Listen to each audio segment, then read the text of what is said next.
سنت و جماعت، اس عقیدے کی ترجمانی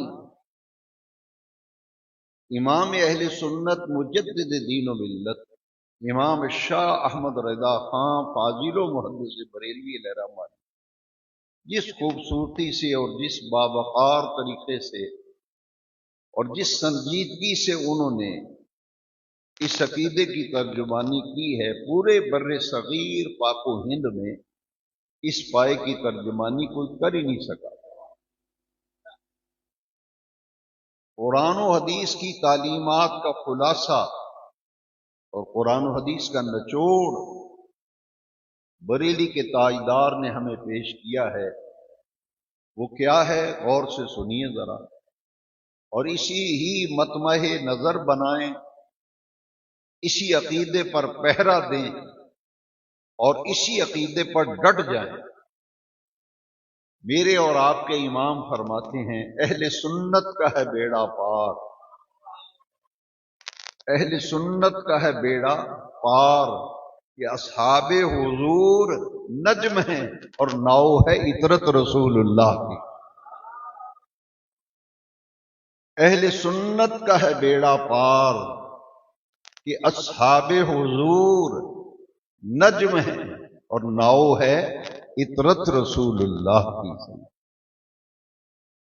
اور ایک ہاتھ میں بحمد اللہ تعالی یا رسول اللہ کہنے والے وہ مبارک لوگ ہیں، وہ طیب و طاہر اور پاکیزہ عقیدے والے لوگ ہیں جن کے ایک ہاتھ میں صحابہ کرام کی محبت کے نور کا پرچم ہے اور دوسرے ہاتھ میں اہل بیت اطہار کی عقیدت و احترام کا پرچم ہے۔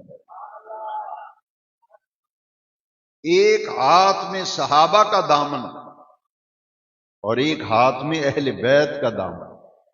اہل سنت کا ہے بیڑا پار، یا اصحاب حضور نجم ہیں اور ناؤ ہے عطرت رسول اللہ۔ ہم حضور کے صحابہ کے بھی غلام ہیں اور ہم حضور کے اہل بیت کے بھی اخلاص کیش ہیں، نیاز کیش ہیں، اس لیے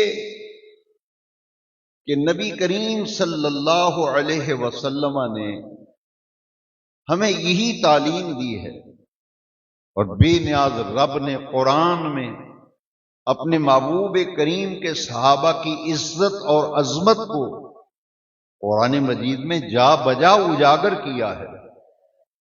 جس طرح قرآن حضور کے صحابہ کی عظمت کو بیان کرتا ہے، اسی طرح قرآن حضور کے اہل بیت اطہار کی عزت و عظمت کا بھی پرچار کرتا ہے۔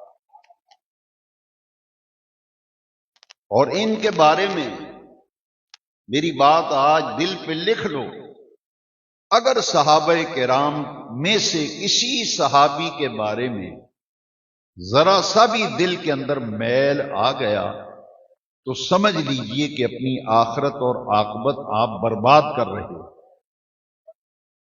اسی طرح کعبے کے رب کی قسم، اہل بیت اطہار کی وہ پاک باز ہستیاں ہیں جن میں سے کسی ہستی کے بارے میں ذرا سا بھی بدگمانی پیدا ہو گئی، تشکیک پیدا ہو گئی تو پھر اپنے ایمان کی فکر کرنا۔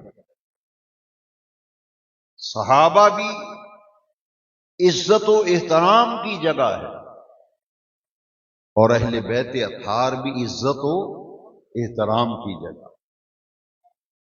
میرے نبی کریم علیہ السلام نے صحابہ کرام کے بارے میں فرمایا اکرموا اصحابی،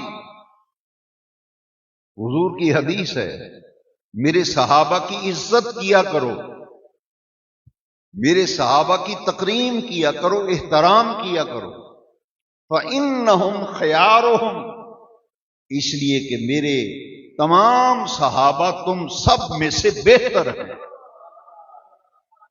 تم سب میں سے بہتر ہیں۔ پھر نبی کریم علیہ السلام نے فرمایا لا تسبوا اصحابی، میرے صحابہ کو برا بھلا مت کہنا، اللہ اللہ فی اصحابی، میرے صحابہ کے معاملے میں اللہ سے ڈرتے رہنا. 2 حدیثیں. اب تیسری حدیث سنیے.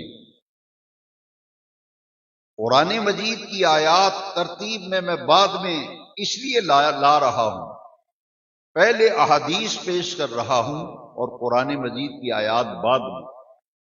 حالانکہ چاہیے یہ کہ پہلے آیات پیش کی جائیں اور بعد میں احادیث پیش کی، لیکن اس ترتیب سے آپ کو بات سمجھنا ذرا آسان ہو جائے گا. تیسری حدیث شریف سنیے جو ابو داؤد کے اندر حدیث شریف ہے. سیاست کا میرے نبی کریم علیہ السلام نے فرمایا جس کو دیکھو کہ میرے صحابہ کو برا بھلا کہہ رہا ہے، میرے صحابہ کو برا بھلا کہہ رہا ہے، ان کی تنقیص کر رہا ہے، ان کی بے ادبی کا ارتکاب کر رہا ہے، تو نبی کریم علیہ السلام نے فرمایا اس سے کہو تمہارے اس شر پر اللہ کی لعنت ہو. صحابہ کرام کا یہ مقام ہے، صحابہ کرام کا یہ مرتبہ. 3 حدیثیں میں نے آپ کو سنائی. اب چوتھی حدیث شریف سنیے. یہ میں اس لیے کہہ رہا ہوں کہ پھر آپ اس بات پر غور کرنا کہ صحابہ کرام کے بارے میں اللہ کا قرآن کیا کہتا ہے اور صحابہ کرام کے بارے میں مدینے والے آقا کا کیا فرمان ہے. ہمارے عقیدے کی بنیاد، میں تمام نوجوانوں سے، بھائیوں سے، بیٹوں سے یہ کہنا چاہتا ہوں، میری بات دل پہ لکھ لو، ہمارے عقیدے کی بنیاد یا اللہ کے قرآن پر ہے یا مدینے والے کے فرمان پر. تاریخ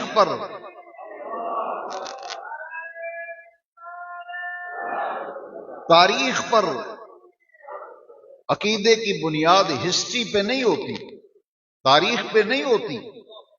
عقیدے کی بنیاد ہمیشہ اللہ کے قرآن پہ ہوتی ہے یا حضور کے فرمان پہ ہوتی ہے.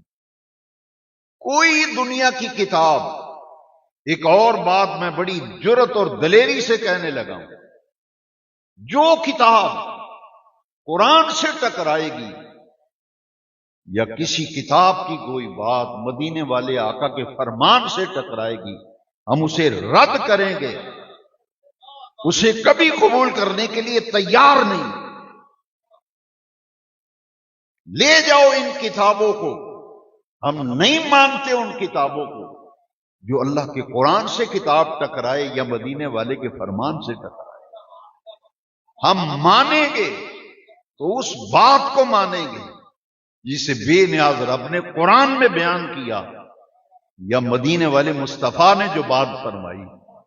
ہم اس بات پر اعتماد کریں گے، اس بات پر یقین کریں گے اور اسے اپنے ایمان اور عقیدے کا حصہ بنائیں گے. جو بات بے نیاز رب نے قرآن میں کہہ دی یا مدینے والے مصطفیٰ نے ارشاد فرمایا. چوتھی حدیث شریف سنیے ذرا، اس کے بعد میں قرآن مجید کی آیات کی طرف آتا ہوں.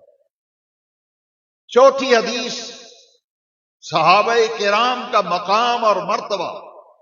میں پھر کہنا چاہتا ہوں، کسی صحابی کے بارے میں ذرا سا بھی دل میں میل تشکیک و خیال آ گیا، پھر دیکھنا میں ذخیرہ احادیث میں سے وقت کی گنجائش کے مطابق اور بات کو آگے بڑھانے کے لیے 4 حدیثیں آپ کو میں سنا رہا ہوں.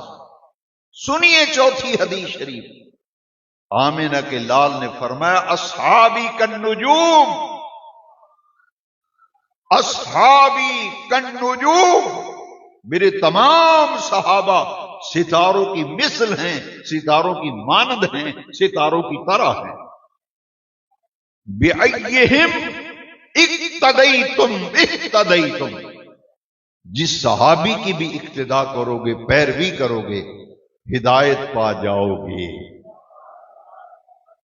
کسی صحابی کی بھی اقتدا اگر کرو گے تو صحابی رسول کی اقتدا تمہیں اس منزل پہ پہنچائے گی جس منزل کا نام ہدایت ہے.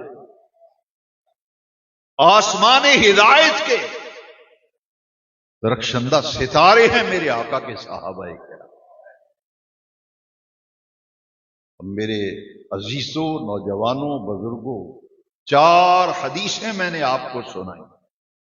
اب آئیے ان احادیث کو قرآن مجید کی روشنی میں مقام صحابہ، عظمت صحابہ، شان صحابہ، قرآن مجید کی روشنی میں ہم سمجھیں، قرآن کی آیات کی روشنی۔ قبل اس کے میں آیات قرآنی پیش کروں، میں ایک بات آپ کی توجہ چاہتے ہوئے یہ عرض کروں گا کہ آج ایک بات سن لو کہ صحابی ہوتا کون ہے، صحابی کہتے کسے ہیں، صحابی کی تعریف کیا ہے، اہل علم نے صحابی کی ڈیفینیشن کیا کی ہے۔ تو صحابی کس کو کہتے ہیں؟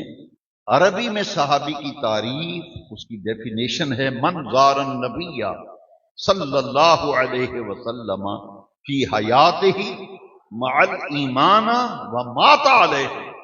صحابی اس کو کہتے ہیں جو ایمان کی حالت میں رسول اللہ کی زیارت کرے یا حضور کی صحبت پائے اور اسی حالت ایمان پر قائم رہے اور ایمان کی حالت میں دنیا سے رخصت ہو جائے، اس کو صحابی رسول کہتے ہیں۔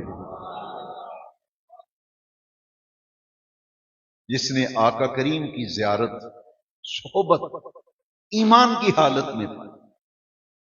اور یاد رکھیے میں یہ حدیث سنانے پر مجبور ہو گیا ہوں۔ یہ حدیث شریف سنیے کہ صحابی کی تعریف، کہ صحابی کون ہوتا ہے، کس کو صحابی کہتے ہیں۔ ہمارے بچوں کو پتہ ہی نہیں، نہ کوئی بتاتا ہے نہ کوئی سمجھاتا ہے۔ بھئی صحابی ہوتا کون ہے؟ جو ایمان کی حالت میں رسول اللہ کی صحبت پائے، ایمان کی حالت میں رسول اللہ کا دیدار و زیارت کرے اور انہی ایمان والی نظروں کو لے کے دنیا سے رخصت ہو جائے، اس کو صحابی کہتے ہیں۔ اس کا مقام ذرا سنیں۔ نبی کریم علیہ السلام نے فرمایا میرے کسی صحابی نے مٹھی بھر جو اللہ کے راستے میں خیرات کیے، صدقہ کیا، اور بعد میں آنے والے مسلمان احد پہاڑ کے برابر سونا خیرات کریں تو وہ صحابی کے مٹھی بھر جو کی مقبولیت کے مقام کو نہیں پہنچا۔ صحابہ وہ جن کی ہر صبح عید ہوتی تھی، صحابہ وہ جن کی ہر صبح عید ہوتی تھی، خدا کا قرب حاصل تھا، نبی کی دید ہوتی۔ تمام اولیاء، تمام غوث، کتب، ابدال اکٹھے ہو جائیں، کسی ولی، کسی صحابی کی گرد راہ کو نہیں پہنچ سکتے۔ صحابیت اتنا اونچا منصب ہے۔ حاضرین محترم، میں نے 6 حدیثیں آپ کو سنائیں، اب قرآن مجید کی 2 آیتیں میں سناؤں گا۔ وقت اتنا ہی ہے، اگر تفصیل میں چلے گئے تو بہت زیادہ وقت ہو جائے گا۔ 6 احادیث میں نے آپ کو سنائی۔ اب ان 6 حدیثوں کی تفہیم کے لیے، انہیں سمجھنے کے لیے ہمیں قرآن کی طرف رجوع کرنے کی ضرورت ہے۔ غور سے سنیے، قرآن مجید کی مشہور سورہ ہے جس کا نام ہے سورہ توبہ۔ سورت کا نام کیا ہے؟ سورہ توبہ۔ اور آیت نمبر 100، آیت نمبر پورا 100 نمبر آیت سورہ توبہ کی، اس لیے کہ 100% ہر صاحب ایمان کا یہ عقیدہ ہونا چاہیے جو سورہ توبہ کی آیت نمبر 100 میں بیان کیا۔ 100% عقیدہ، 100% عقیدہ وہی رکھو جو سورہ توبہ کی آیت نمبر پوری 100 نمبر آیت میں عقیدہ بیان، وہ عقیدہ کیا ہے؟